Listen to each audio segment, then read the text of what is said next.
Good afternoon. Welcome everyone to the regular council meeting of March 18th, 2025.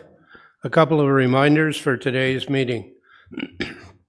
Members of the media may sit in the upper balcony at the reserved media table. All other guests, please take a seat in the first floor gallery. If that is full, there is overflow seating on the second floor in the Victoria Room where you will be able to see and hear the meeting.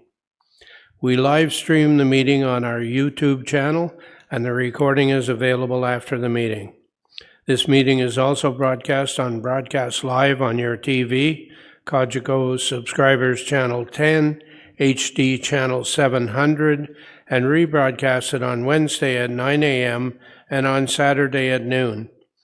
Because meetings are accessible to the public in all of these ways, video or audio recording by members of the public is not permitted in council chambers. This is to ensure that all attendees and those who come to make a deputation feel at ease. Thank you for your cooperation.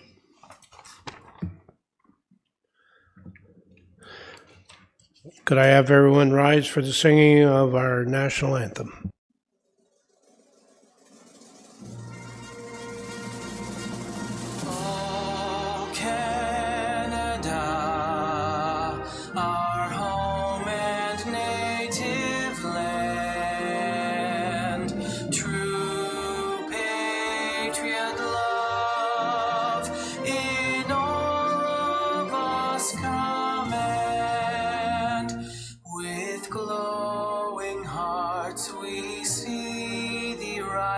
The true north, strong and free, from far and wide, O Canada, we stand on guard for thee. God keep our land glorious and free. Oh, Canada, we stand on guard for thee. Oh, Canada, we stand on guard for thee.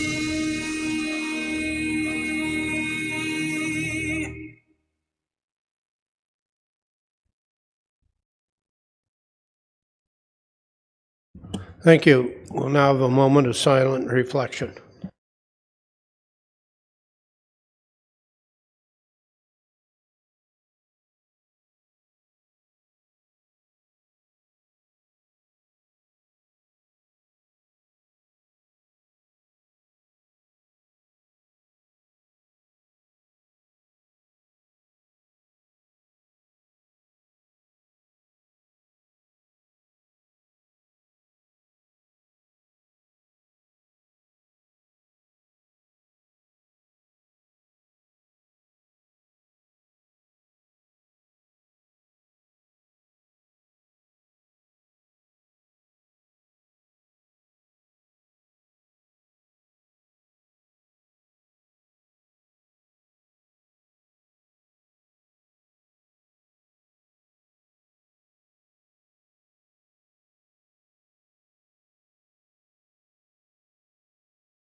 Thank you.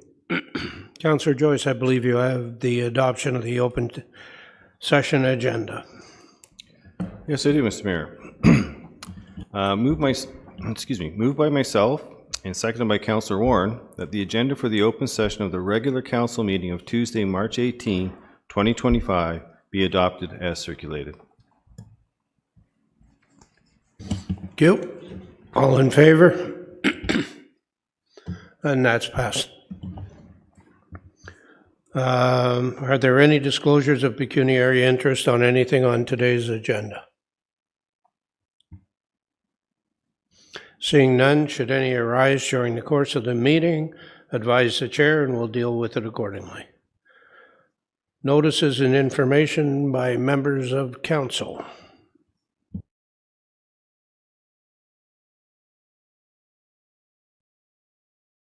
Nothing?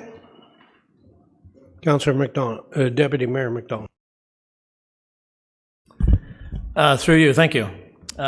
Just wanted to announce that I attended a couple areas. One was the Solidarity Axe Throwing Club ribbon cutting. It's on 68 McLaughlin Road, Unit 78 at the rear. The owner is very excited that he started this business, and if anybody wants to try their hand on throwing an axe, that's the way to do it in Lindsay. Again, I attended the Agriculture Home Show. This home show was completely full this year, and there was a waiting list of vendors to get in, so well done for that group to fill that, the fairgrounds out there, and the show was really well attended. Also, I think other people are going to mention this too, is that there was a few King Charles III coordination medals. I like that King Charles thing. I kind of like that name, but was handed out in the last few weeks. These medals recognize outstanding individuals of all ages and from all walks of life who have made a difference in their community. And the two individuals that I know of, and I'm sure there's going to be more later, is Mr. Tom Callahan and Suzanne Barker. Congratulations to the work that you've done for our community. I also attended, this was a kind of a funny one, I also attended an 80th birthday party at the golf course.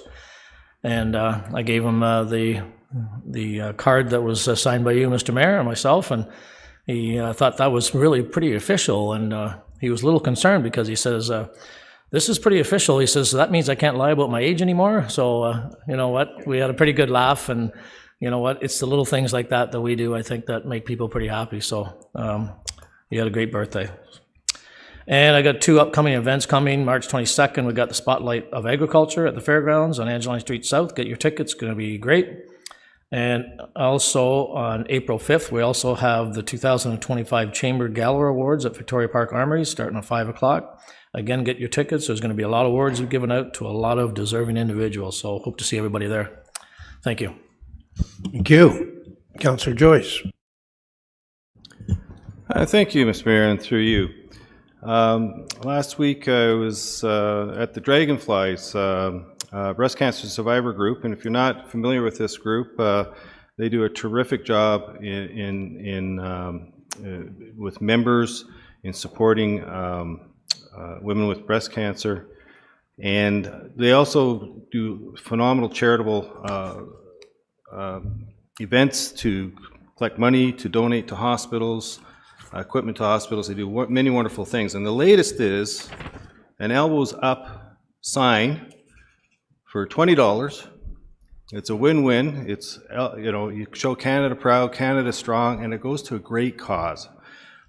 These signs are very weather resistant. They'll last a long time, and when it's all done, it'll look great in a man or woman cave at the end of the day, so they can last a lifetime.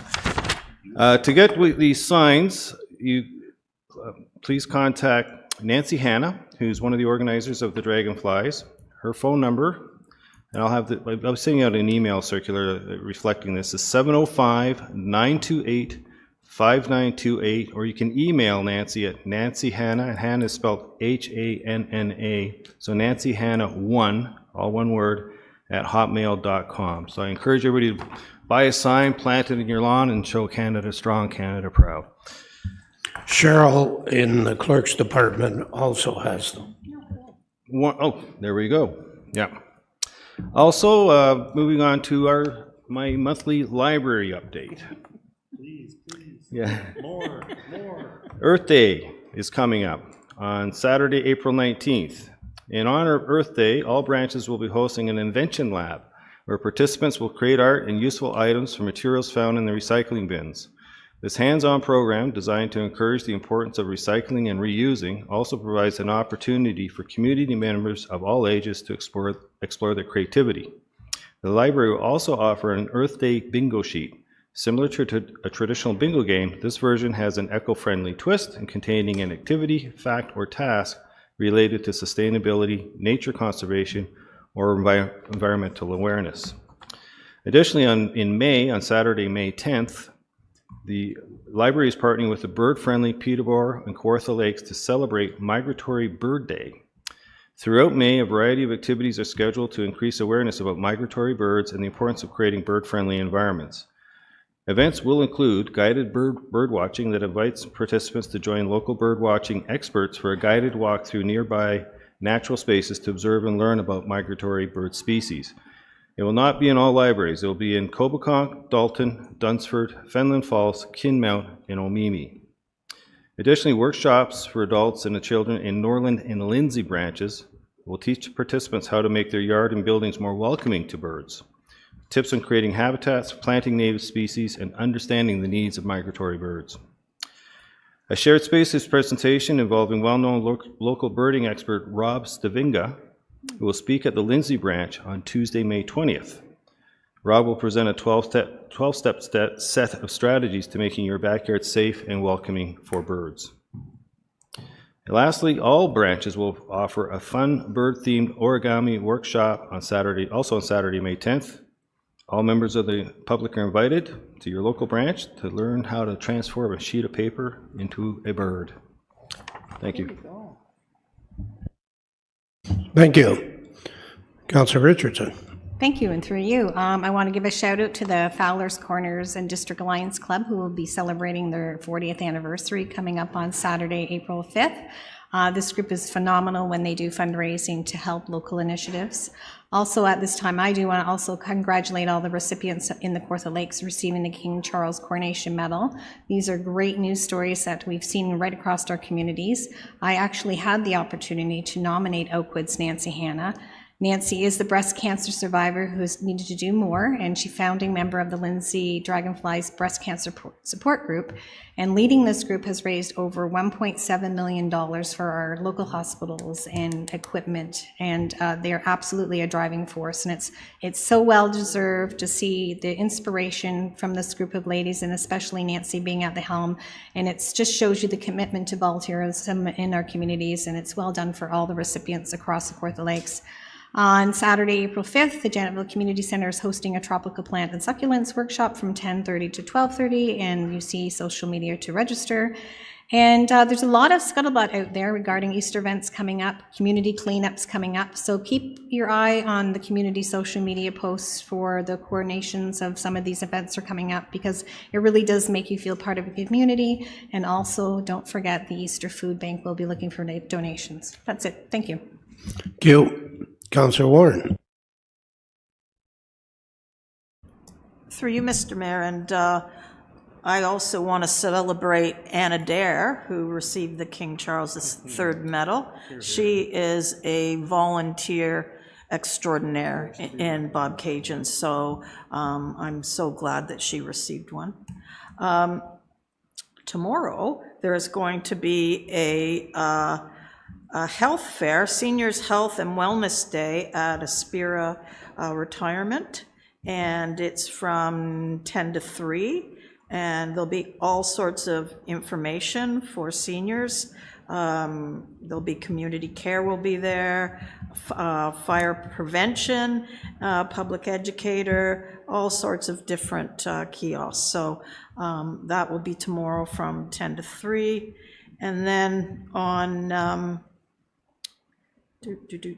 Saturday, April 5th, from 7 to 9, there's going to be a fundraiser for the health organization in Kinmount. And some people might recognize the name Keith Kirkpatrick. He worked for the city, and he's going to be the entertainment. So he does country, folk, and rock hits. So that's Saturday, April 5th, 7 to 9. Thank you. Thank you. Anything from staff? Seeing none, we'll move on. Regular council meeting of February 18th, 2025. I have a motion to receive and adopt the minutes. Councillor Richardson, Deputy Mayor McDonald, all in favor, and that's passed. Moving on, we have no deputations, we have no correspondence, we have no presentations. We'll go to Committee of the Whole. I need a motion that the minutes of the Committee of the Whole meeting of March 4th, 2025 be received and the recommendations included in section 9.3 of the agenda be adopted, save and except 9.3.10, 9.3.12, 9.3.13, and 9.3.22. I have a motion for that, please. Councillor Warren, seconder. Councillor Joyce, all in favor? And that's passed. And the first extraction is 9.3.10, which is the strategic plan. Councillor Perry. Great, thanks so much. Good afternoon, Mayor. Good afternoon, everyone. Just extracted this after the excellent report we received on the strategic plan, the annual report.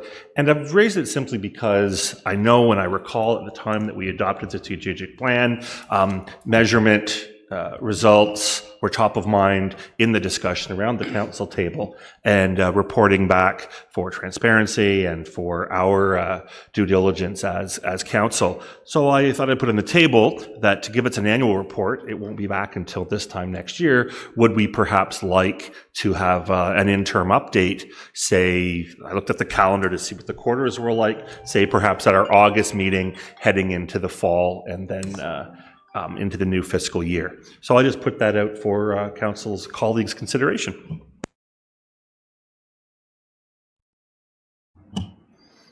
Is there a motion, or you just? Yeah, there was a motion, sorry, that I believe I had it submitted that council direct staff to report back on interim results of the strategic plan at the August council meeting. Seconder? You want to speak to it, Councillor, or have you? I just spoke to it. Thank you. Seconder?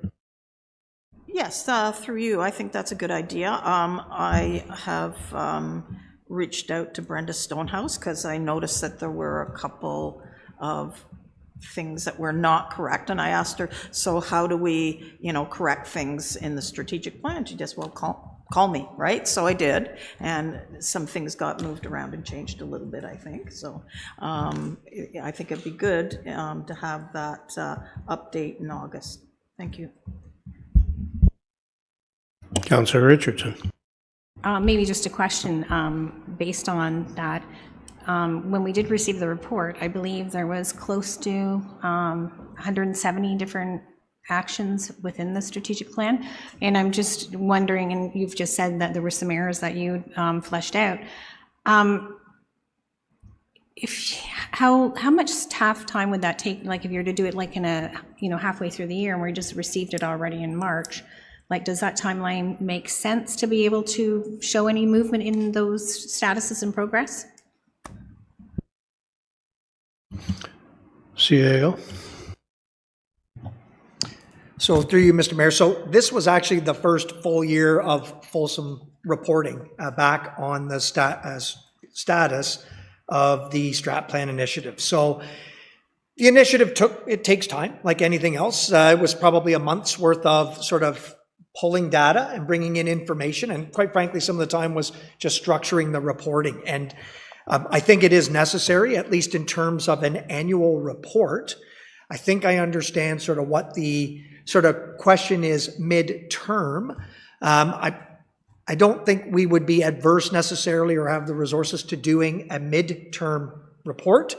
I would just suggest it likely won't be as fulsome as this because this is the end of the year work plans. What it probably will do best is provide council with, here's what's on our work plan now for 2025. Related to the Strat Plan to get it started. So I would suggest all that to say it would be a scoped or focused midterm report, and then we would continue to do the committed annual that council made in the plan. So would we look for a friendly amendment to put that into the motion that it is scoped and would report on the initiatives for 2025 in 2025? I don't know if that's necessary, just based on what the CAO just said, because it sounds like it's something that we'll be able to get a baseline based on some of those statuses at that time. And as Councillor Warren said, she flushed out a couple of things too, so maybe that would be a good opportunity for, you know, to know what those are, for all of us to know what those were as well. Thank you. Do you want to sum up, Councillor Perry? Certainly, yeah. The intent of the motion is an additional full report, as the CAO noted. The intention of the motion was just that, a dashboard, an update of results at the 6-month mark. Thank you. That would sum up. All in favor? That's passed.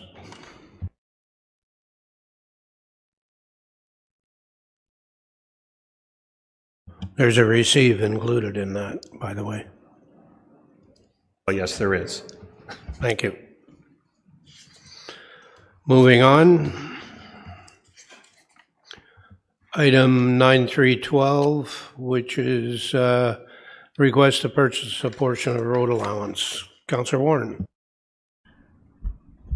Through you, Mr. Mayor, I have a motion that the deputation of Courtney Baker of the Couchiching Conservancy be received regarding a request to purchase a portion of road allowance adjacent to 357 Alvar Road, Kirkfield, be received, and that staff be directed to proceed with advancing the applicant's request to purchase the entirety of the road allowance for nominal consideration and all costs payable by the purchaser through the disposition process in accordance with bylaw 2018-020 as amended.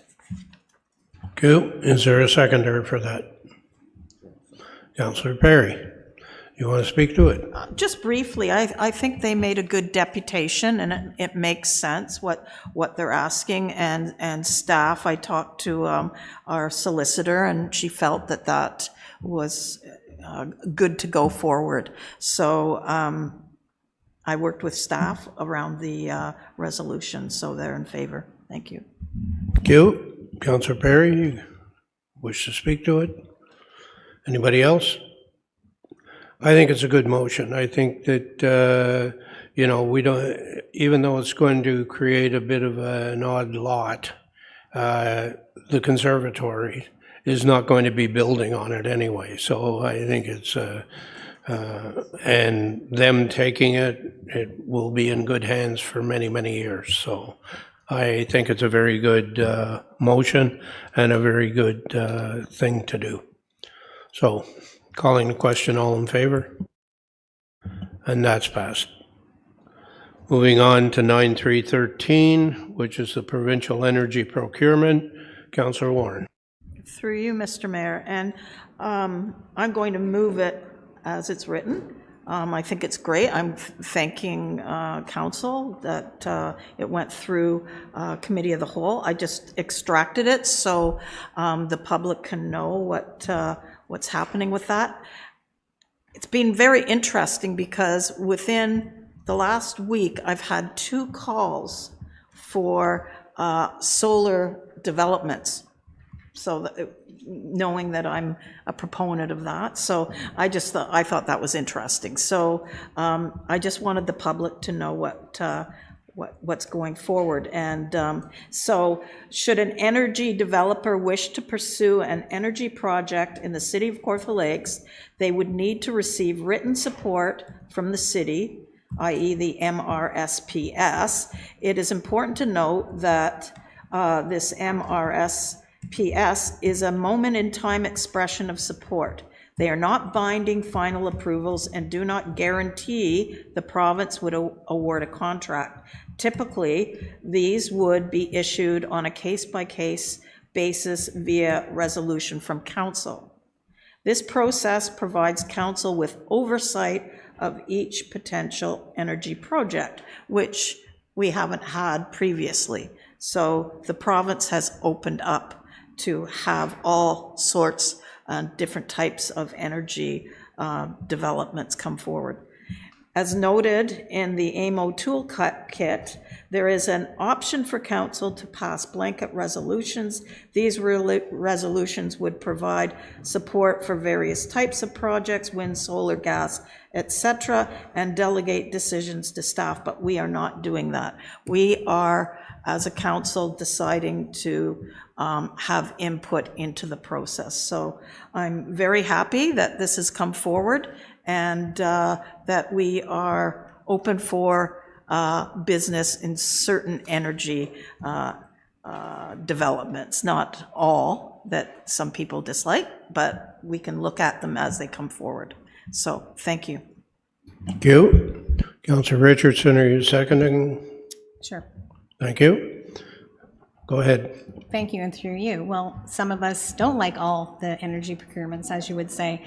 I also want to take this opportunity to thank Supervisor Joel as well, because his update on the energy procurement and expanding the new terms regarding the LT2 has us moving forward in a more progressive way with that municipal resolution and council to move forward. And it also, answers the report to council that includes more information as we move forward.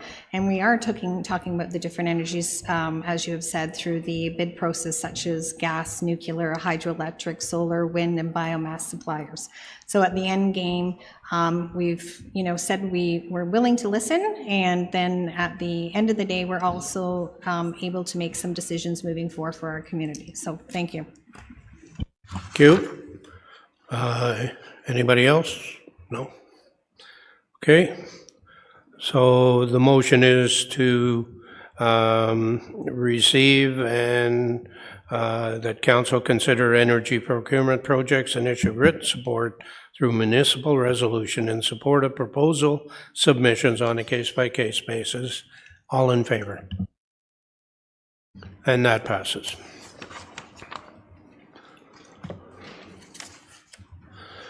Next up, 9322, which is the terms of reference update for advisory committee, boards, and task force.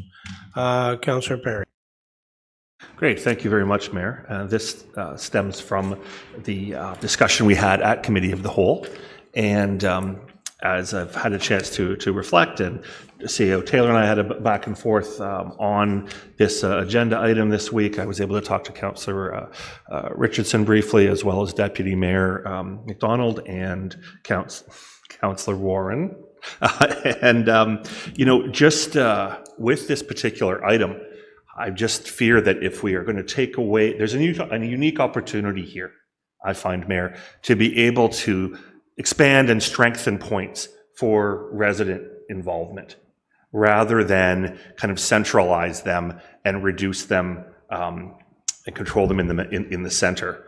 We have rather than kind of as the report and the motion was presented at Committee of the Whole, rather than kind of remove them and then maybe bring them back as need warrants, to me that's kind of throwing the good points out with the bathwater. When we have an opportunity to be able to take a bit of time, this was simply a recommendation by the ombudsperson. I'm going to give it its due weight, but we've been okay till today. Perhaps we can have a few more months to take a look at how we could structure these better and actually include in the mandates of our committees how these, an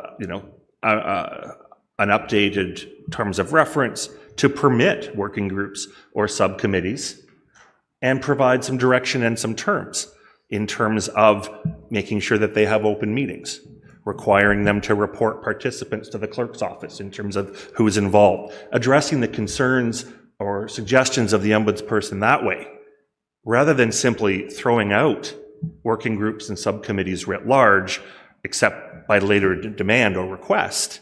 We could really think bigger here, draw the circle bigger for participation at a time when our democratic institutions are under attack, Mayor. Yeah. And I'd really I don't use those terms mildly, and I'd really think we'd be able to open this up with a little bit of work, comply implies a direction, heed the recommendation of the ombudsperson, while creating and enhancing responsible opportunities for citizen participation. I know the CAO had talked to me about possible insurability. So I had asked them, well, do we have information on the insurance? And the CA got back, and there was an explanation from the insurer around hesitancy if members stray from the mandate of the terms of reference. I would say, of course, right? That sounds like insurance to me. But if we were to therefore tether back participation and strengthen it to terms of reference for working groups or subcommittees back to the municipality through the mandates of committees, which can be easily done, I would submit that those possibly could fall under the city's insurance and answer that question for us, or we could see if perhaps a rider of some court case would be required. So my motion, and I do have one, just a moment, please.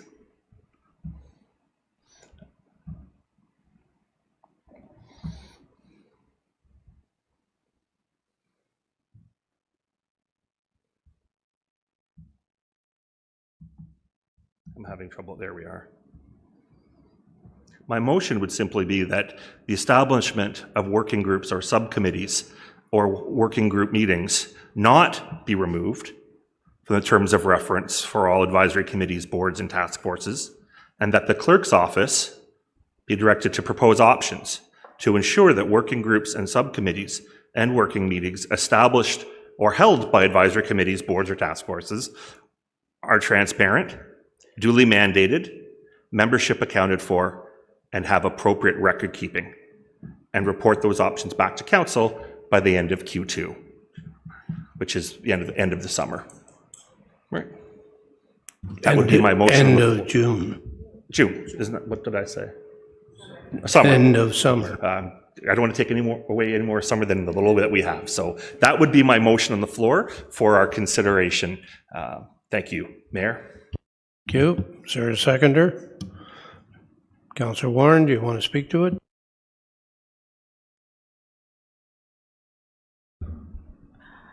This affects a couple of committees I'm involved in, and we've been banging our heads trying to figure out how they can go forward. We have Bee City, which is a kind of bona fide group within the city. We actually pay a little bit of money to be a member every year. So we really haven't got around how best to have input. And we benefit, the city benefits so much from all of our volunteers.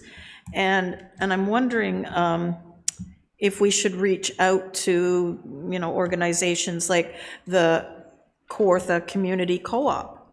I mean, Jim Armstrong has talked to me and Mike in the last year about just these sort of things, that actually how do you get more volunteers happening and engaged. So I second this because I think it's not all or nothing. There has to be a kind of middle ground to bolster our volunteerism, because right now we need it. We need it so much. So that's why I second it. Thank you. Deputy Mayor McDonald. Yeah, through you. Yeah, I have to agree with the statement here. We don't want to reinvent the wheel here. We need volunteers, we need committees, we need working groups. And if there is issues, we just need to address them. And that's kind of how simple it is. So if we run into a problem or an issue, let's deal with it and make sure we do things right. And like I said, volunteers and working groups are all volunteers, and they're hard to come by. And we certainly need them, and I support that for all the volunteers that work hard out there. Councillor Richardson. Thank you, and through you, Mayor. I'm also on the Heritage Committee, and this conversation did come up with the work of some of the subcommittees to help, align what we do on the committee. And I'm wondering, through you, Councillor Perry, is the terms of reference just on the subcommittees that you want to clean up because of transparency and consistency? Is that correct? The motion would be that we don't remove that language, but instead we have options presented as to what the language can look like in the terms of reference that would heed the ombudsperson's guidelines or recommendations. So, for example, there would be a line something like, and this committee may make subcommittees or working groups which must have open meetings and record memberships and provide records to the committee and clerk. Right? That way it's not all just thrown out, and we're enhancing those opportunities and doing so in a responsible way. Thank you, and that's the clarification I was looking for, because we all recognize how important our volunteers are, but it also gives us maybe a few months to recognize that we need to rethink this, because we are hearing from our committees that there is a concern. So I'm in support of that. Thank you. Councillor Joyce. Thank you, Mr. Mayor. Through you, I'm definitely also on board of maintaining working groups and a more open democracy. My concern is, are we bumping up against the Municipal Act as it exists? And also, as it exists, they're not insured. So that's my concern. I'm wondering if we receive it as printed, we still ask the clerk's office to come up with solutions and bring them back when we have a good safety net around everything. Is that a friendly? That would be a friendly. Yeah, with respect to my colleague, I'm not sure that that's necessary. The insurance question can be answered in the coming month or two. My understanding from the read is that what this is doing is shoring up the insurability, right, and tethering this work to the terms of reference of our committees. And these were among the concerns of the ombudsperson. So my understanding was that these would be in line with the Municipal Act, though that's not legal advice. I'd be interested in CAO weighing in on this interpretation and our risk, I guess, if we continue as with this motion. So through you, Mr. Mayor, so the recommendation was to remove them in their current form and context. Drivers included the Ombudsman's recommendation previously, and also how subcommittees, which are not formally structured, are actually operating, practically speaking, right now. And there is some risk in some of those circumstances where some members are not members of the home committee. They're volunteering time and effort, and I certainly appreciate that, but the coverage and the extension of risk doesn't necessarily apply to them. The other piece is, and that's right now. So, Councillor Joyce, similar to a recommendation I was contemplating to expose was, we can follow up on the structures and look for how we can incorporate working groups or some sort of working group, whatever that intent is, with options, and bring that back. I would just strongly recommend that in the current context, where there's only a couple of committees that have very minimal language and guidance on subcommittees, that's the reason why we were proposing and recommending that they be removed right now. Certainly welcome to look after the others. And the other piece is, most of the committees don't have that language. So I want to make it clear that if council is not touching the ones that are currently there, it only applies to 3 committees that still has that language in there without any guidance. So I don't know if that answers your question, Councillor Joyce. I would suggest that we're at high risk still, in my opinion, to have that in there currently. The better would be to do our homework, remove them for now, but then look at sort of where they can be formalized and possibly expanded in the committee structures. Thank you, Mr. Mayor, through you, and thank you, CEO Taylor. I'm always thinking of the what if, and I prefer a more caution approach, but definitely want to bring them back when we have a proper safety net for those concerned and for the municipality itself, is my viewpoint. Thank you. I'll weigh in on this a little bit. I think when the ombudsman suggests something to you, it's in couched language that it's a recommendation. The recommendation is, we expect you to do this. The insurance question troubles me, and it troubles me from the point of view that if we're not reporting back till the end of summer, what do they do with those subcommittees between now and then? The people are not under any guidance or rules or insurance. So I believe we should pass it as is and do a follow-up motion asking that the clerk's office come forward with information for council to adopt as they pertain to committees, and that, for instance, Be Friendly, I think if they're a permanent sitting committee, they should probably come forward and become a committee of council. So that's where I am on this. And Councillor Warren, I see you have, you would wish to speak again.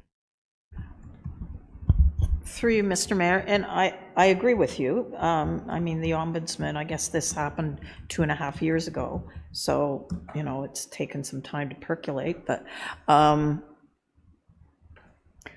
not sure about it's Bee City is what the group is, and it is part of the city, but the people that work in that, I can't see being a committee of council. I mean, with another staff member,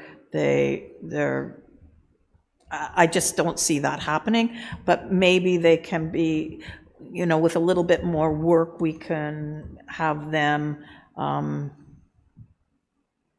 you know, have insurance on them, make sure they do, you know, proper minutes, whatever's needed to bring them in line. But I just think there needs to be more work to this than this is it, and you're going to lose a lot of volunteers. So I like the friendly that you're suggesting, Mr. Mayor, that a bit more work has to go into this and then come back.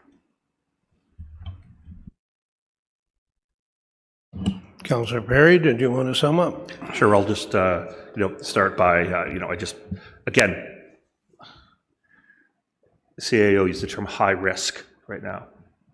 I don't know where that's established in terms of, were they at high risk last month? Will they be at next month? Perhaps. I just don't know where that assessment, we don't have information where that assessment of high risk came from.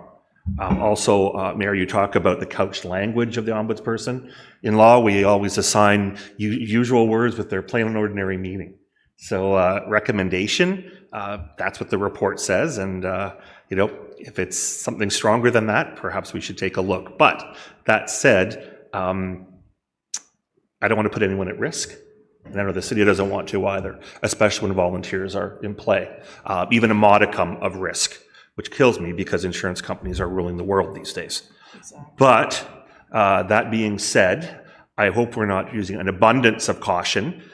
We also are mandated to, take actions and be creative and proactive. But that said, for those reasons that I've mentioned and the points that have come up, I have no problem retracting the first part of my motion, so that it only really stands with the second part, where we're going to have the clerk come back with options for additions to terms of reference that can add these points of access to residents, to serve or committees to be able to have subcommittees or working groups.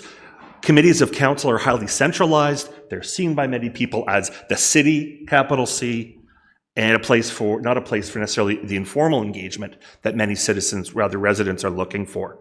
And I just close by saying, risk isn't always a downside.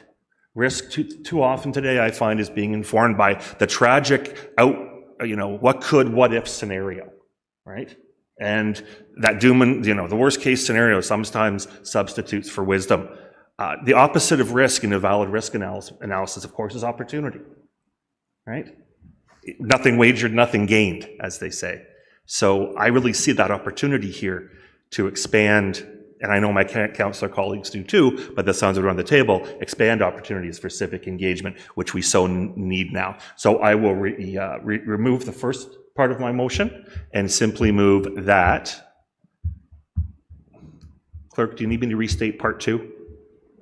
All right, let me see what I've got here. Yes, please. Yes, coming right up. So first of all, you're going to move it as printed. Correct. And then add this as an additional item. Correct. Thank Okay. you, Mayor. Yes.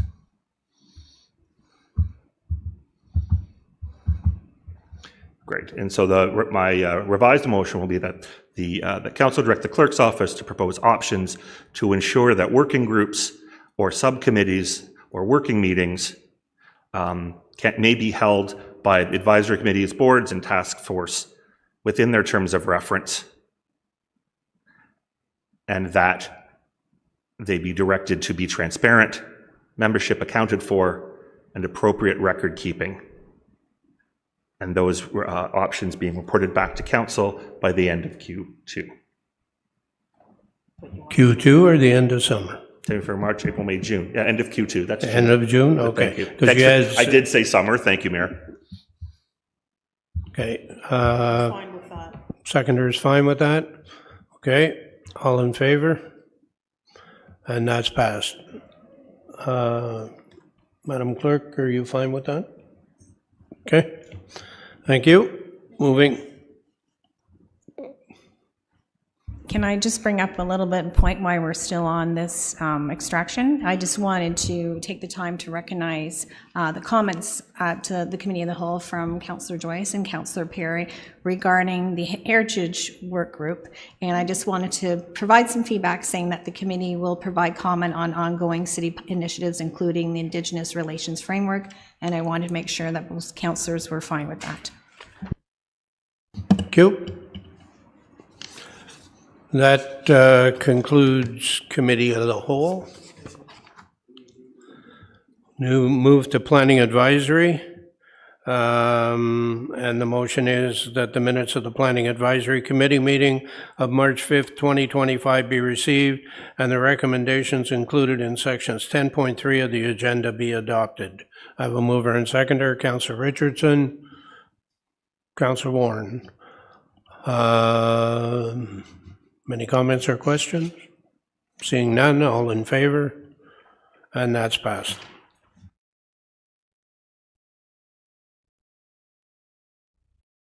Moving on to item 11, which is consent matters, and I believe, Councillor Warren, you have those?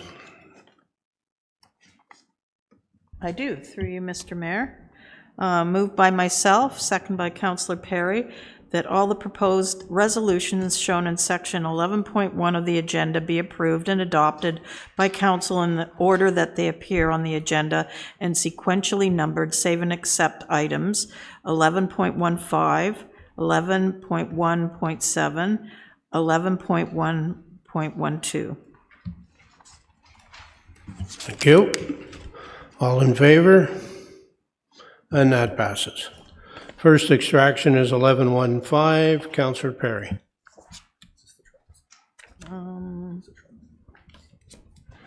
Thanks very much, Mayor. And I had simply wanted to extract this, again, for public transparency in terms of considerations these days of pending tariffs as well as buying Canadian. I've had discussion with staff last week, apparently, and I knew this. The supplier is local in Peterborough. Some of the parts within the trucks are manufactured in Texas and Alabama, I believe. But I heard very much from staff that there was an urgency that this order stands to beat the tariffs. And so I would just like to have a little more information on kind of that landing point.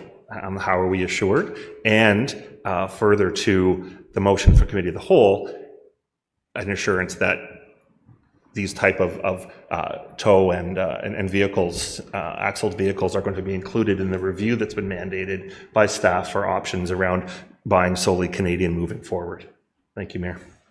Thank you. I guess my motion would be it be received as printed. And if I can get an assurance that this will be part of the report back on tariffs, I won't need to move anything further. Let's hear from Director Bogaboom, and then I'll go back to council, okay? Thank you. Through you, Mr. Mayor, to the councillor.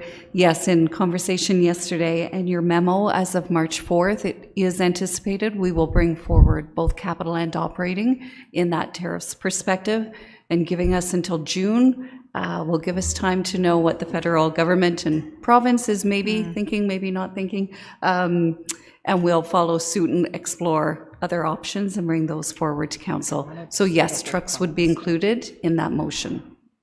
Great, thank you very much. And I know your report will be as current as the day it's submitted in June, given the way things are going. That's much to my satisfaction. Thank you, Mayor. I would move that this be accepted as printed. If I have a seconder. Well, Councillor Joyce also has it extracted, so we'll hold off on that for a minute. And there's a couple other people who want to weigh in on it. Councillor Warren. No, oh, sorry. Councillor Joyce. Thank you, Mr. Mayor. Through you, I'm along the same lines as Councillor Perry, with a slightly different lens, though, is not on tariffs, but I had asked the question with Director Robinson if we can just simply, source these from Europe or Asia-built vehicles. We cannot at this time. The procurement is in place. However, it was Director Robinson asked, should council desire this for future procurements, staff could provide additional information on this alternative. So I'd like the report back on tariffs to have that lens on, forget about tariffs, what about just procurement from European, Japanese, Korean sources, something like that in the future, if that makes sense. Through you, Mr. Mayor. Thank you, Councillor, for the question. Yes, we're currently under contract on these particular plows, so that will come to its useful end at the end of December 25, and we'll certainly look at all and any options for purchasing into the future should further government direction give us against U.S. parts, et cetera, on any of our purchases. But we'll look at all and any sources into the future in our purchasing realm. Very good. Thank you, Director Boogoo. We may not want to forget to look in Asia as well. Yeah, I included Asia. Yep, absolutely. European or Asian, I said. But also within that, not China. Japanese or Korean. Might change by the end of June. Councillor Perry, I'm back to you to move the motion or do what you would. Sure. In that case, with those assurances, was there any more information on the information I received this past week about the timing to land? I know I'm with Councillor Joyce on the Buy Canadian aspect. That's what the motion was. The memo was last meeting, just around them getting here before the tariffs. Is there any more information on their arrival time and why and how and what percentage chance we have of beating those tariffs with the delivery? Yeah, through you, Mr. Mayor, there's nothing new than what's been presented. Vehicles right now are an 18-month build and delivery time. We had expected a couple of vehicles to arrive late last year. We're now expecting them to arrive sometime this spring. So I can say that the bulk of the holdup right now is not necessarily American delivery parts. They're actually, a lot of them are on ground in Ontario, and it's our own local outfitters that are struggling to meet those timing expectations for delivery. So we're working on that with them, but we're bound by that kind of timeline. We fully hope and anticipate the future timelines will get back to what we saw pre-COVID, but we're not there yet. Thank you, Mayor. I know talking to Rod Porter, he had kind of a more detailed optimism, shall we say, that these will land given the schedules and the lading of delivery. So thank you. You're moving Motion it is as printed. as printed. Seconder, Counselor Warren, did you second that? Counselor Joyce seconded it. All in favor? And that's passed. Moving on to 1117, electric vehicle chargers.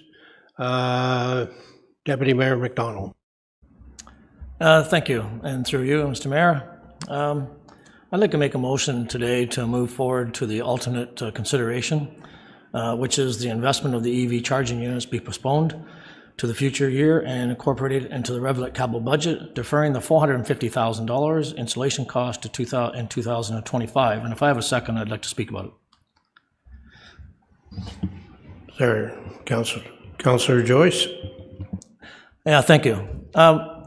First of all, I want to start off with saying that this $450,000 is not in the budget for 2025.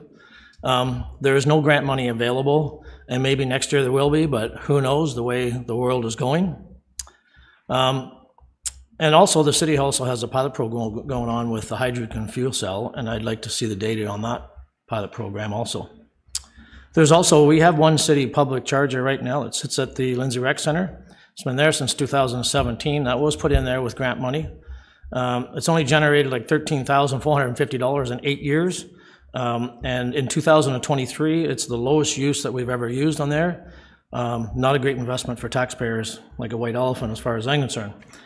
I also talked to a bunch of dealerships also, and the dealerships are not selling EVs right now or hybrids. It's probably around 2%. And it's funny that the big three, GM, Ford, and Chrysler, they don't even make hybrids. So I'm a little concerned with that why isn't everybody into this? So it's just certain people that are doing that. So there's no clear direction right now, because this was the Americans that pushed this and was the driving force. Who knows what's going to happen in the future? There's lots of EV charger stations. They're everywhere. Every dealership that sells an EV, there's a charger. There's 3 at Days Inn. I talked to them also. Of course, they do that because they want to bring in business so people can charge, but it's not a moneymaker. It's something that's going to bring people who can stay at the hotel. They got 3 of them in the month of February. I think the whole month of February, the 3 chargers only got $350 less the cost from the app that they have to do that. So there's a lot of stuff going on here with these EVs. So that's kind of where I want to go with that. And maybe if somebody wants to talk about it in the 2026 budget, we can bring that up. There's a lot of answers and a lot of questions and answers. The maintenance cost. What's the cost of recovery for the project at that amount of money that we're going to spend? And I want to just finish off to say that, you know what? I find it hard to believe that taxpayers, there's 98% of the taxpayers don't have any EVs, but we're asking 98% of the people to support something that only 2% of the people use. And I don't think I don't think there's any taxpayer out there that would agree that why should they have to pay for something like this. So anyway, that's kind of what I want to say, so it's open for the floor. Counselor Joyce. You want to speak to it? Yes, I do. Thank you, Mr. Mayor. I'm with Councillor McDonald pushing this off, but for slightly different reasons. First of all, we're not buying anything from the big 3 to begin with, as far as I'm concerned. But, at the very least, push this off to 2026 budget instead of pulling it out of the contingency fund for 2025. And that will give us time to answer a lot of questions. You know, there's advantages with EVs, I get that, but I have other additional questions that surround the EVs in terms of the carbon footprint to make a battery, the disposal of the battery versus a combustion engine. That has to be wrapped into the equation, and we don't have the answers to that right now. The EV charger at the rec center, maybe it's just in the wrong location. You know, we have to look at that. I'm also cognizant that if we don't have EV chargers, does that affect tourism? You know, we have to be ahead of the curve. So I'm kind of a bit on the fence, but with this. But in the final analysis, I believe we have to push this down the road a bit first. Thank you. Councillor Warren. Through you, obviously, I'm not going to support the resolution on the floor. I brought a memo forward, I think in the first 6 months, that Steve Babcock actually came to me and said, you know, compared to other municipalities, like, we're really behind in moving the fleet to green the fleet. And he actually reached out to me, which I found very interesting. So I worked on a memo and I brought it to council and it passed. It's not all about the bottom line. The 450,000, I kind of wonder if that's the amount. I mean, we put a charger in that we raised money in Bobcaygeon, and it was 100,000, but it only charges one vehicle very quickly. And it's used all the time. So I understand the deputy mayor bringing this forward, but I question some of his data. How many people actually have an EV in Kawartha Lakes? Yeah, so we just don't have that data. I know that we are behind most municipalities for getting EV chargers and greening the fleet. We can move to hydrogen, but maybe you don't know that there is clean hydrogen and dirty hydrogen. We also are moving into a update to the Healthy Environment Plan. And we have not done anything towards the Healthy Environment Plan. We're updating the climate plan going forward, but that's going to be another couple of years once it gets up and going. So for me, I'd like to not support this and actually support what's written, because I think we need to move on. Nobody puts any money into the worth of the environment. It's all, you know, well, you know, I don't want to support this. It's going to cost this, this, and this. But we don't know how many people have EVs in Kawartha Lakes. We don't have that data. And we don't have the data from economic development. I can just say, Bob, as I said before, Bobcaygeon's gets used all the time. You know, there are pictures of people, you know, leaving their Bigley's bag, you know, on their car and whatever. So for economic development, it's been a really good thing. Now, I know this is just for the fleet, but that was my motion a year and a half ago, with a memo to start greening the fleet and having a plan. And staff have brought forward something which is a start. And I reached out to staff to say, well, listen, in the report it said, you know, $1.5 million in the contingency reserve for public works, but, you know, reaching out to the Director Bukaboom, like, there's $7 million in the contingency reserve to pay for this. So I'm asking people not to support the resolution on the floor and go forward. It's just a little step in greening our fleet. If we start greening our fleet, we have to have a ways to charge it.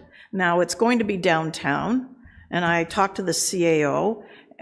Maybe if you know, we're not busy and we're not charging our vehicles, maybe it can be open to the public and we can actually make money on that.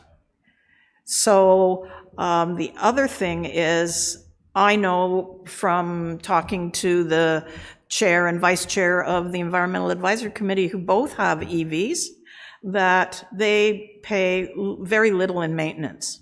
And I don't think that's factored into some of the conversations that have been going on around the table here. So I'll ask the CAO, because we've had quite a few conversations about moving forward with greening the fleet and having a plan. So I'm going to just ask him what his views are. Thank you. CAO. Thanks, Mr. Mayor, and through you, and there maybe is a little bit of confusion just in terms of the scope of this particular procurement or where we're heading. So maybe just for consistency, back in 2021, previous term of council, there was direction given to develop a feasibility plan for fleet and to transform fleet from conventional vehicles to green alternatives and inclusive of EVs. Staff went back, did that plan, and it's layered, or it's based on our overall 10-year fleet plan, as well as looking at some of the other objectives. And in 2023, at the end of 2023, we brought forward that plan. That was received and endorsed by council. In 2024, because of the timing and the budgets had already been approved for 2024, we started down that path, and in 24, vehicles that were eligible, we purchased hybrid vehicles as a way to start that slow transition.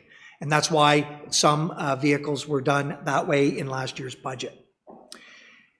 It was always identified in that feasibility plan that in 2025, we would be converting, or there was suitable fleet, a portion of the purchases that would be suitable for conversion or transformation to full EVs. And so in the 2025 budget, there are 5 vehicles that are proposed for purchase. There's already budget associated with those vehicles. This is now the infrastructure support, the charging stations only for those fleet. So there's been a number of questions or conversation about public charging and public charging infrastructure that's out there. That wasn't in scope when we were talking about this. This is specifically to transition our fleet. What we're asking for is budget from the contingency reserve, which is what we would normally access to implement capital projects. And it's very much an appropriate reserve to move this forward. If we get the direction today as recommended, we would then pursue a formal procurement process for the chargers themselves. And concurrent with that, we would be purchasing the vehicles that are proposed. I guess the only other comment I'll make is there is a council-endorsed transition plan, and it's very explicit to converting to EVs. This is the first calendar year where it makes sense from both the dollars and cents and a requirement or replacement of vehicles. It is embedded in the strategic plan as well. It's very specific that we are on this journey of transforming, and that is also why the recommendation is here. If you defer the purchase of the chargers to a future year, we won't have any vehicles that are planned then to support them. So after today, if we don't buy a charge, we need to still replace 5 vehicles in year.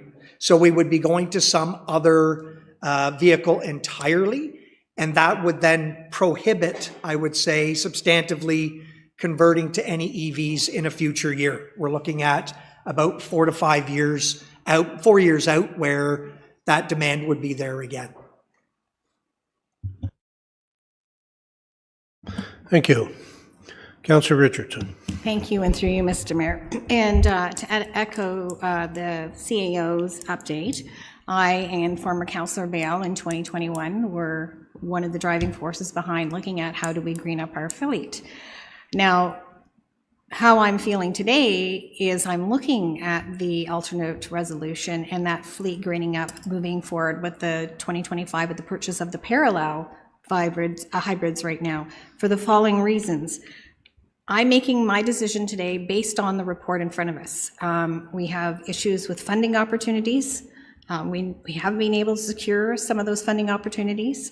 If you look on the table 1, projected fleet purchases to 2033, the first major purchase, of course, is 2025 with the 5.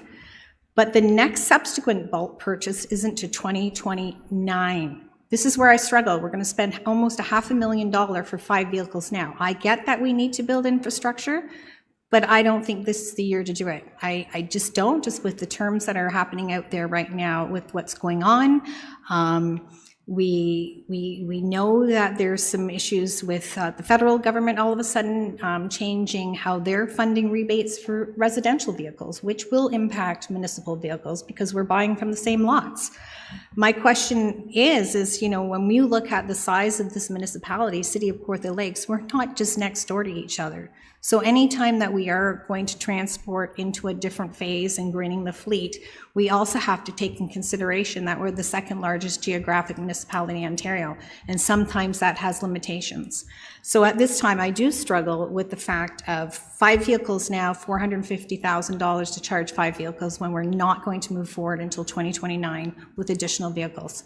And I mean, you talk about who in the City of Kawartha owns these. Well, absolutely, we have the jump-in platform, so maybe that would be something that would give us a better, you know, angle when we're looking at our residents, when we're looking at saying if we're not using them for municipality, we can use them for residential. But how many in this room right now owns an EV? Well, you want to, but who owns them? And what is the stumbling block with that? Is it the cost? It is the cost. And it's also the infrastructure for sure. But I'm just saying right now that looking at the report in front of us, you know, makes sense that we can't move forward at this time. It's too much money for 5 vehicles as far as I'm concerned. Thank you. Councillor Warren. Through you, I think it makes total sense to move forward. If you look at other municipalities, we're like way down on the list of how municipalities have moved forward with greening their fleet. And it also plays into our climate plans. And it's not that much money compared to if we don't start moving forward with this, we're doing nothing to lower our greenhouse gas emissions. And I know south of the border, they're moving away from all of this. And you know what? I'm proud to be Canadian because we are environmental and we do look at things like this. And I think especially now, I think that's part of who we are. They're dismantling everything environmental. I mean, it's crazy, as we all know. So I think that we should be moving forward on this.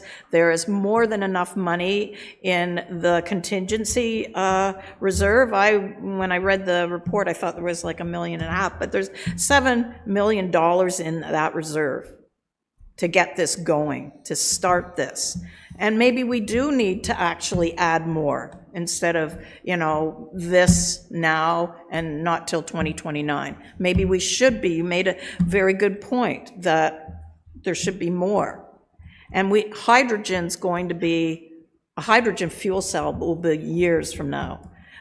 We do have hydrogen on trucks, but I don't know if it's dirty hydrogen or clean hydrogen at this point. So I'm hoping that you don't support this and that we support staff who brought this forward. Also, the charging stations, the 3 of them, I think, are from Europe. So we wouldn't be buying American, and then we'd be going forward and buying 5 EVs, and we'd make sure that it wasn't from south of the border, although that's very difficult to do because they go back and forth.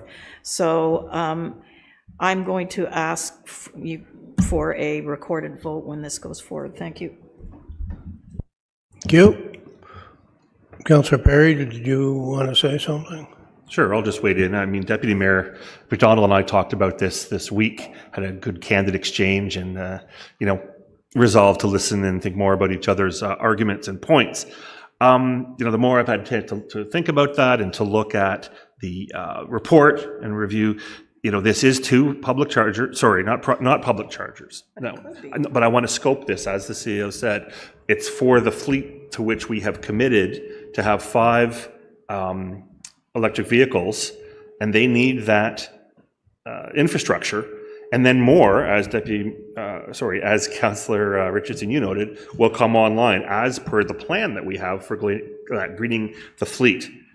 And, if you look at this from a cost-benefit analysis, right, the benefit part, how much emissions will we be saving towards this? How much will we be saving in fossil fuels, our dependence on fossil fuels? And, our known and familiar seems to be, add gas pumps. That's our known and familiar. So these decisions get difficult. We've started to green the fleet. And from what I can tell and what I've looked at, this keeps getting put off and put off. And, as Rabbi Hillel said, if not now, when? And so to me, as the CAO said, it makes sense. Let's get this started and go from here to this really vital commitment. Thank you. Thank you. Councillor Joyce. Thank you, Mr. Mayor, through you. One thing I failed to mention here in the response from Director of Public Works is a report will be coming in Q4 2025 to explain and assess the impacts of a hydrogen fuel retrofit pilot currently underway in Fleet. And we'll get a report on, what carbon reduction targets will be met in that project, and so that weighs into our decision making as well. And the last thing I want to say is the contingency fund. We all know what today's world is. There's a lot of chaos, and we don't know what the future holds. With these tariffs, I want every penny in that contingency fund to stay there for, I said the what if before. We don't know what to expect, and buying products for the city may cost a lot more than anticipated, and that $7 million can be chewed up relatively quickly. So I'd like to keep the money in the bank. Thank you. I have a question. Director Robinson, maybe you can answer. Do we need 3 chargers for 5 vehicles, or could we get away with 1 or 2?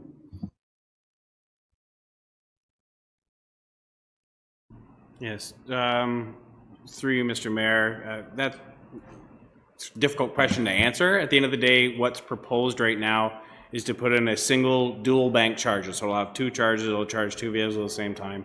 At that location, the procurement would be for 5 EVs. So we would have 2 chargers for 5 vehicles. Staff would have to rotate and move vehicles in and out of those chargers in order to charge them appropriately. So there'd be some cooperation required. I will note that the 29 procurement, there's 4 different locations for those vehicles. So at that time, it wouldn't be a matter of utilizing or expanding the use of those 2 chargers. It would require the procurement of at least 3 additional chargers at those other locations. So just as an FYI. Sorry, I misunderstood what I read. I thought we were getting 3, but apparently we're getting 1 that services 2. So stupid question. So we're getting 2, it's a single bank charger, and this is probably more of a question for James, but at the end of the day, we're buying a single charging unit that has 2 leads to it. So it'll charge 2 vehicles at the same time, and there's going to be 5 vehicles at that location sharing those 2 chargers. So I guess my question would be, could we get away with 1? Through Mr. Mayor, I should probably be deferring James? these questions over to James. He has a Do you have an opinion on this? information. Through you, I think it would take a balancing act, probably more, having 1 charger to charge 5 vehicles. Like with a gas station, if there's 5 cars lining up to fill up their vehicle and there's one pump, people have to work through that. So it's not impossible, but I guess that would take planning on the 5 users of the vehicle to make sure they've coordinated charging. It may be difficult when their workday ends at 4 o'clock and there's only 2 charging ports to use and 5 vehicles. So not impossible, but it may take a lot of planning to make sure everyone's vehicle is fully charged. Thank you. Councillor Richards. Thank you, and that spurred on another question. So in the last few years, when we have looked at these chargers, has the price been going down because the technology is changing? And if we install one now, we're not going to move forward to the additional part of our procurement until 2029, will that technology change again? Through you, Mr. Mayor. Yes, it's changed. Pricing has changed. The speed of the chargers have changed. Everything is changing quite quickly. This is why the recommendation was for a level 3 charger.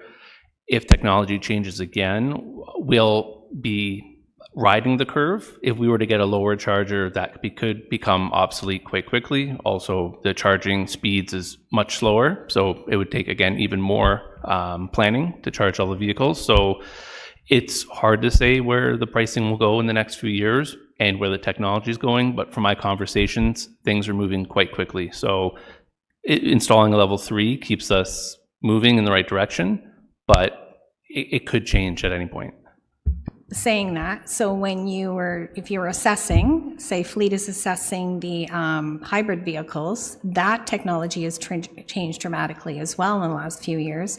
And I think that as well is having an impact when it comes to greening and how more efficient those hybrid vehicles are becoming as an option at this time, taking that budget, moving it to getting the hybrid vehicles this year. Does anybody want to comment on that?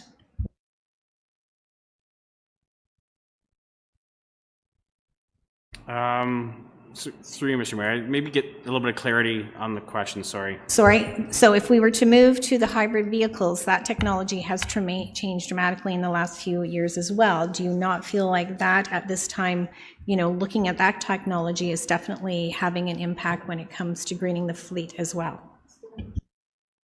Yeah, and so through you, Mr. Mayor, again, if council wants to move forward with the EVs, the chargers are a must.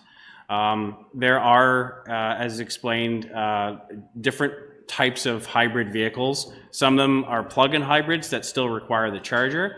There are others that are parallel hybrid or just a standard hybrid vehicle that do not require chargers. They're still hybrid. They still use both a combustion engine and battery. They use the onboard combustion engine to charge the battery in order to drive. So if if council does not want to move forward with the procurement of these chargers, we can still buy hybrid vehicles that do not plug in and or internal combustion engines. There's two options there if we don't move forward with the chargers. If we do move forward with the chargers, again, a straight pure EV is an option, or a plug-in hybrid is an option. I think the preference right now is for council to move forward with straight EVs, which require the plug-in. But again, options are there. There's 4 really different categories of vehicle we can procure. 2 of them require a charger, 2 of them do not. Councillor Warren, you've already spoken twice, so I was going to move to sum up. Thank you. I've been waiting very patiently for my response because it's nice to get the last word in when I hear all these comments. First of all, I'd like to start off with Mr. Joyce's concern about tourism. That's not going to affect our tourism because we have so many charges in the city of Kawartha Lakes that not are being used. There's one at every dealership. There's at the hotels. There's at the arena. So as far as tourism, we're well prepared for tourism as far as electric vehicles. So that is not an issue, so we don't need to talk about that anymore.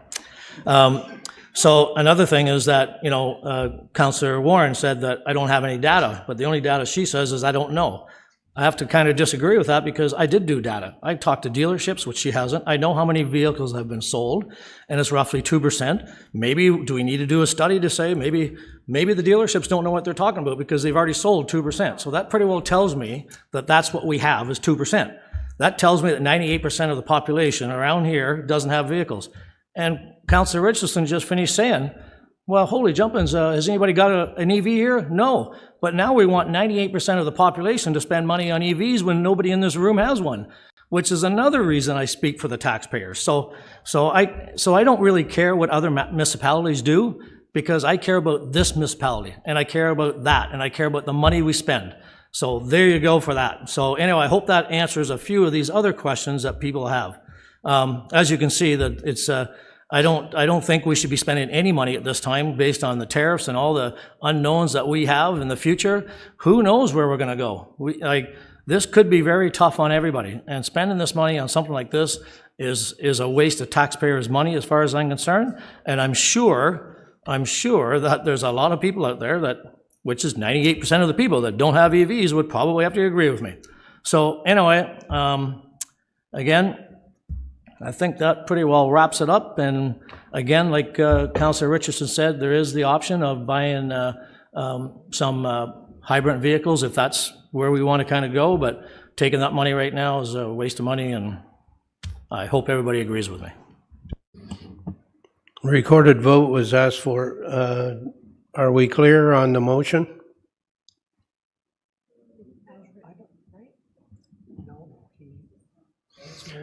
Yeah, Would you read the motion Sure. again, please? Sure. The motion is the investment of the EV charging units can be postponed for a future year and incorporate into the relevant capital budget, deferring the $450,000 installation costs in 2025.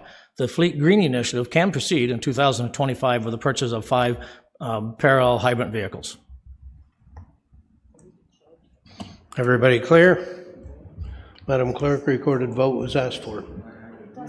That's the recommendation, that if you want to go green, that's what I'm saying. But we can remove that. Let me read it again then. Okay, the investment of EV charger units can be postponed for future year and incorporate in the relevant capital budget, deferring the $450,000 installation cost in 2025, period.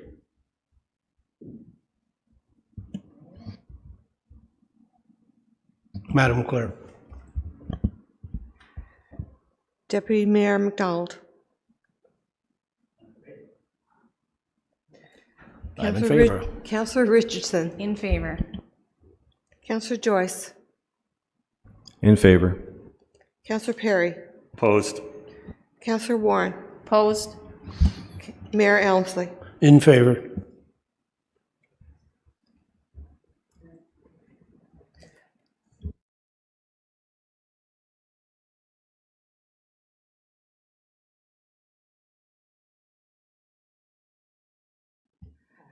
The outcome is 4-2, carried.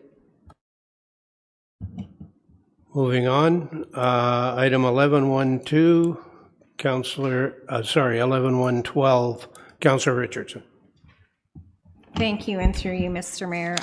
At this time, I mean, this is a very complex report given to us at the last couple of meetings ago, and I know Councillor Joyce and I had flagged it to ask for some additional information. I think, you know, currently we do have residents that are fully responsible for the entrance up to the edge of the asphalt, with the exception of the culvert. They're responsible for the maintenance, the repairs, the paving already existing. Just based on the report in front of us, I think it might be best if we just receive it for information. And if somebody can second that, I may just put another question on the floor after that. Thank you. Councillor Joyce, you also extracted this report. Did you want to do anything with it or not? Thank you, Mr. Mayor. Through you, I'd like to receive it as printed. I did extract it because I found it very interesting that the ditch and the culvert, everything, you know, and the road allowance does belong to the city, but the beneficiary does, you know, go to the resident. But I'd like to leave our current practice as is. You seconding Councillor Richardson? I'm seconding it, yes. Okay. Just commenting, sorry. Absolutely. I recognize that other municipalities are putting the complete onus on the property owner to both put in the culvert and maintain it, but we don't have to follow what every municipality does, and we should leave things in our current program. Thank you. Thank you. Anybody else? No? Want to sum up? Well, yeah, so maybe just a question to the director. When you presented this report, and this is the reason I did extract it, is obviously there was two alternatives presented to us, 1 and 2. I'm just wondering from your perspective, the second alternative where there's a subsidy working with the resident owner, would it be a benefit to ask for a report on how that would roll out in the future? So through you, Mr. Mayor, I just want to, I think everybody is well aware of Manager Porter. I want to thank him for the legwork on this report as well, and I'm going to ask if he's comfortable to speak to that point. Yeah, through you, Mr. Mayor, to the councillor. So we could detail what a program like this would look like entirely if you wished. That's completely up to you. If you wanted to ask for the details of that program, we could put that together and provide you options. We just need that direction to be given. Well, it may be a direction to go forward as a follow-up resolution, just for the fact that, the costs are rising. Other municipalities are having a look at this. It may be something that we can look at, and I do recognize, when it comes to relocating some of that funding, and we are doing a lot more road work than we have in the past, and I know the center line culverts have become very costly as well, that we may need to revisit how we spend our budget. So is your motion to receive and ask for a report back from Public Works on option 2 in the current report? Yes, please. Thank you. Okay. And Councillor Joyce, you're good with that? And when do you want to report back? I'm not putting pressure. I know we're going into the busy time of the year, so even Q3 is fine. You good with Q3? Yep.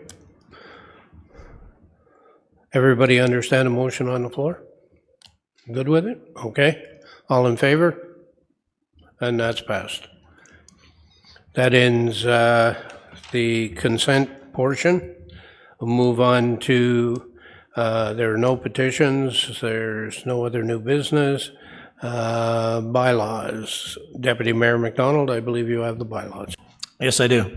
Moved by myself, seconded by Councillor Richardson, that the bylaws shown in section 14.1 of the agenda, namely items 14.1.1 to the end, including 14.1.8, be read the first, second, and third time, passed, numbered, signed, and corporate seal attached. Thank you. All in favor? And that's passed. Can I get a mover and seconder that closed session agenda be adopted as circulated?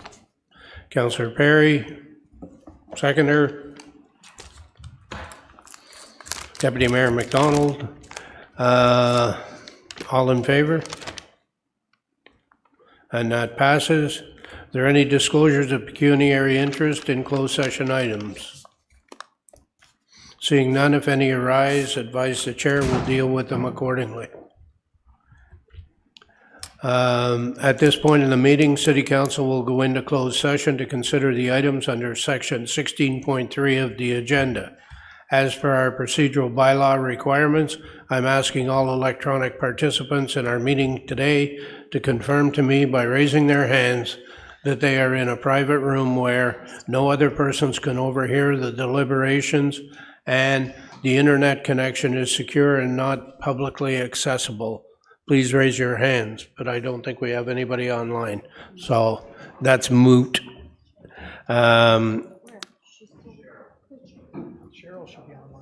No. Oh, she is. Oh, I thought. Okay, Cheryl, put up your hand. Cheryl. Thank you.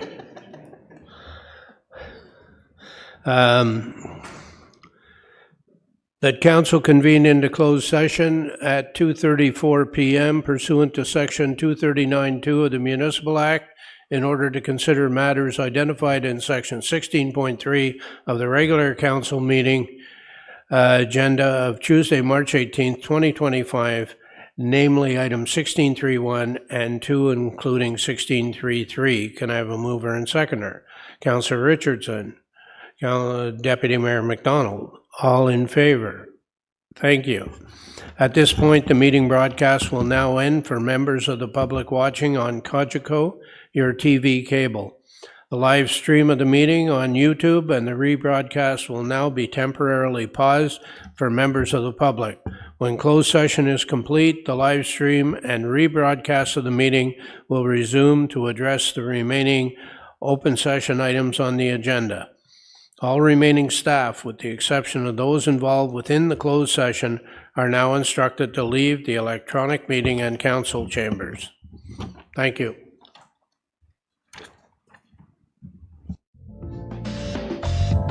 And once that's done, we'll take a break till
folks, we're back.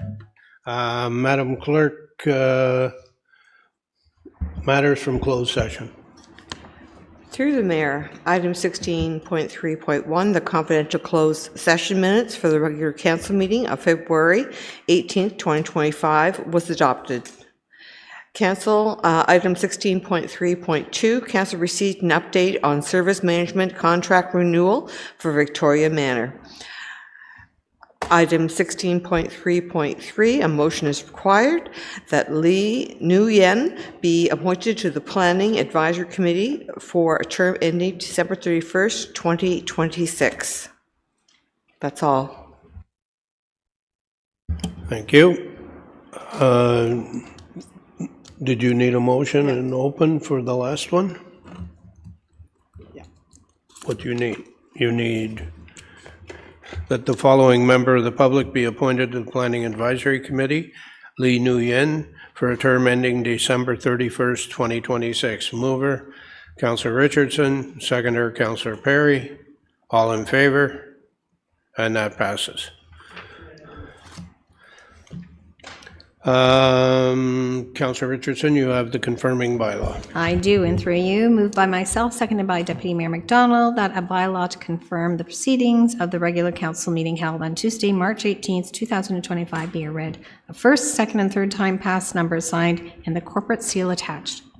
Thank you. All in favor? And that's passed. I have a motion to adjourn. Councillor Yo, oh, he's not here. Councillor Perry, seconder, Deputy Mayor McDonald, all in favor? And that's passed. Thank you very much. Have a great day.